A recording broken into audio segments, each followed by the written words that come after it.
Hi friends, आप देख रहे हैं फिल्मी खिचड़ी। मैं हूं रूना आशीष और चलिए हम बात करने वाले हैं इस बार के सैटरडे के एपिसोड की। SS3 में, सुपरस्टार सिंगर 3 में इस बार क्या हुआ। इस बार का जो शो था वो बेसिकली शादी स्पेशल था एंड इसका इंतजार सभी लोग मिल बैठकर कर रहे थे। मैं भी कर रही थी कि देखते हैं यार क्या बदमाशी होने वाली है, क्या गाने गाए जाने वाले हैं और क्या अलग से कोई ट्रीटमेंट दिया जाएगा। तो एक जो मुझे अच्छा लग रहा था दैट वाज सारे ही जो कंटेस्टेंट्स हैं उनके मम्मी पापा जिन जिन का पॉसिबल होता सबको बुलाया जा रहा था, उनको बैठाया जा रहा था और बच्चे उनके सामने गा रहे थे। आई एम श्योर ये एक बहुत छोटी सी चीज होगी एक एंटरटेनमेंट में काम करने वाले व्यक्ति के लिए, लेकिन जिन बच्चों के लिए और उनके मम्मी पापा के लिए आपने ये किया है, आई एम श्योर वो ये दिन नहीं भूलेंगे। और भी बहुत सारी चीजें ऐसी हुई हैं जो भूलना जरा मुश्किल है। मुझे लगता है इसके 2 पार्ट्स तो डेफिनेटली सैटरडे वाले एपिसोड के बनाने ही पड़ेंगे। तो चलिए शुरुआत करते हैं। यहाँ पर गाने की बात होगी, बाकी की जो बातें हैं वो डेफिनेटली सेकंड पार्ट में होने वाली। लेकिन इतना बता देती हूँ कि जो एक्सपेक्टेशंस लगाकर बैठे थे कि पवन एंड अरुणिता का बहुत सारे टीजिंग मोमेंट्स आ सकते हैं, क्यूट मोमेंट्स आ सकते हैं, तो हाँ वो टीजिंग मोमेंट्स तो थे। अब वो क्यूट लगे या नहीं लगे हम डिस्कशन करते हैं बाद में। तो जो शुरुआत थी दैट वाज खुशी की वजह से मैं बावरी हो गई एंड लंदन ठुमकदा ये वाला गाना गाया एंड खुशी के हिसाब से मस्ती भरा सॉन्ग था ये। बहुत सीरियस किस्म के गाने गाती रही है, गजल नुमा या ठुमरी नुमा टाइप्स, उनकी आवाज बड़ी सूट करती है। लेकिन जब वो वाला गाना गा भी रही थी लंदन ठुमकदा या फिर घनी बावरी हो गई, it was a different treat, it was different theme, different style for खुशी और मुझे अच्छा लगा। एंड देन मिया और क्षितिज का लय जा ये वाला गाना उन्होंने गाया, शादी वाला गाना था। एंड दोनों का जो क्षितिज और मिया का जो गाना था वो इतना इनसिंक चल रहा था, इतने स्टाइल से, इतने एक ही तरीके से, एक ही वे में वो लोग आगे बढ़ रहे थे कि देखने में बड़ा मजा आ रहा था। ऐसा लग रहा था कि हाँ यार ये बहुत ही मंझे हुए डुएट गाने वाले बच्चे हैं और बहुत सुंदर गाया। और मतलब इतनी मस्ती में गा रहे थे ये दोनों कि आपको डांस करने की इच्छा हो जाती है। सो आई लाइक्ड इट। उसके बाद पीहू एंड आविर्भाव आ गए, उन्होंने वाह वाह राम जी ये वाला गाना गाया। पीहू की तो खैर है ही मस्ती भरी आवाज, आविर्भाव इज डैम स्वीट, उसकी आवाज बहुत मीठी है। हिंदी नहीं आती है, इंग्लिश नहीं आती है, इतना सा बच्चा है वो, लेकिन जब गाता है तो वाह वाह राम जी के टाइम मुझे पता नहीं क्यों ऐसा लगा कि SP बालासुब्रमण्यम साहब जिन्होंने ये एक्चुअल में गाना गाया है, आज के समय में अगर वो बिल्कुल 7-8 साल या उससे भी कम उम्र के बच्चे के तौर पर लोगों के सामने आते तो शायद वो आविर्भाव जैसे ही लगते। डेफिनेटली वो इतने बड़े कलाकार रहे हैं फिल्म और म्यूजिक इंडस्ट्री के, लेकिन उनके गाने जब कोई इतने परफेक्शन से, इतने प्यार से गाता है तो याद तो उनकी आ जाती है। उसके बाद मेहंदी लगा के रखना वॉज ऑल्सो ब्यूटिफुल। ऐसा लग रहा था कि एक गुड्डा गुड्डी को खड़ा कर दिया है डॉल्स को और उनको बोल दिया गाओ। इट वॉज ब्यूटिफुल, दोनों बहुत प्यारे लगते हैं।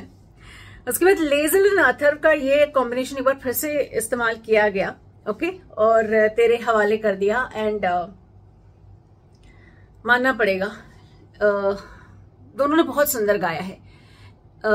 जब इनफैक्ट पवन भी जब ये दोनों को उठकर देख रहे थे तो ऐसा एक ना पवन की आंखों में एक वो चमक, एक वो फख्र, वो गुरूर, वो एक जैसे बोलते कॉन्फिडेंस था कि मेरे दोनों बच्चे कितना सुंदर गा रहे हैं। वो जो गुरु को कॉन्फिडेंस होता है अपने बच्चे को या अपने शिष्य को इतना सुंदर परफॉर्म करते हुए देखते टाइम, वो जो गुरूर आता है ना, वो ही भाव पवन के चेहरे पर थे और वो तीनों का ये कॉम्बिनेशन देखने में बड़ा मजा आ रहा था मुझको। हालांकि यहाँ पर मैं कहूंगी कि भैया एक एक दिल की इच्छा होती है कि अथर्व और लेजल जैसे कलाकारों का ना डुएट नहीं रखना चाहिए। पता है क्यों? मैं थोड़ी सी लालची हो रही हूँ, फिर भी मैं बताती हूँ। अथर्व जब गाता है तब 3 मिनट का वो गाता है, फिर लेजल जब गाएगी तो 3 मिनट का वो गाएगी। ये दोनों 6 मिनट के लिए सुंदर आवाज हमें सुनना मिलेगी, लेकिन जब ये डुएट गाते हैं तो वो 3-3.5 मिनट में खत्म हो जाता है, तो हमारा नुकसान हो जाता है। और I mean it's fine, it's okay, nothing against it, but ऐसा लगता है कि इन दोनों कलाकारों को ना खूब सुनना चाहिए, बहुत ज्यादा सुनना चाहिए और डुएट लाकर ना वो 6 मिनट का 3 मिनट में निपटा देते हैं, तो इसलिए थोड़ा सा गुस्सा आ जाता है मुझको कि अरे यार इन दोनों का डुएट नहीं होना चाहिए, ये दोनों बहुत सुंदर गाते हैं, दोनों अलग अलग गाएं तो हमको ज्यादा अच्छा सुनने में मिलेगा, हमारे कानों में ज्यादा सुंदर स्वर लंबे समय तक जाएंगे।